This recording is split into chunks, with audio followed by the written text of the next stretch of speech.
हरिओम प्यारे दर्शकों, प्यारे मित्रों, स्वागत है आप सभी का द नॉलेज गुरु के इस यूट्यूब चैनल पर। इस वीडियो में आपको बताएंगे अहोई अष्टमी व्रत कथा। अहोई अष्टमी को मनाने का समय क्या है? तो अहोई अष्टमी कार्तिक मास के कृष्ण पक्ष की अष्टमी को मनाया जाता है। तो आज 5 नवंबर दिन रविवार को अहोई अष्टमी मनाई जा रही है। ऐसे में व्रत कथा के बारे में आइए जानते हैं। तो प्राचीन काल में एक साहूकार था जिसके 7 बेटे और 7 बहुएं थीं। इस साहूकार की एक बेटी भी थी जो दीपावली के अवसर पर ससुराल से मायके आई थी। दीपावली पर घर को लीपने के लिए 7 बहुएं मिट्टी लाने जंगल में गईं, तो ननद भी उनके साथ जंगल की ओर चल पड़ी। साहूकार की बेटी जहां से मिट्टी ले रही थी उसी स्थान पर स्याहू यानी साही अपने 7 बेटों के साथ रहती थी। खोदते हुए गलती से साहूकार की बेटी ने खुरपी से स्याहू का एक बच्चा मार डाला। स्याहू इस पर क्रोधित होकर बोली, मैं तुम्हारी कोख बांधूंगी। स्याहू की यह बात सुनकर साहूकार की बेटी अपनी 7 भाभियों से एक एक करके विनती करती है कि वह उसके बदले अपनी कोख बंधवा ले।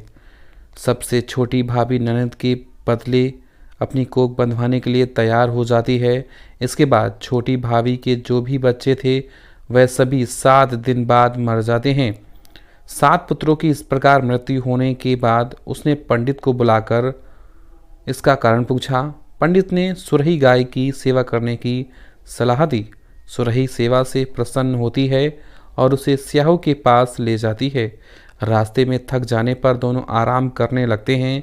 अचानक साहूकार की छोटी बहू की नज़र एक ओर जाती है। वह देखती है कि एक सांप गरुड़ पंखनी के बच्चे को डसने जा रहा है और वह सांप को मार देती है।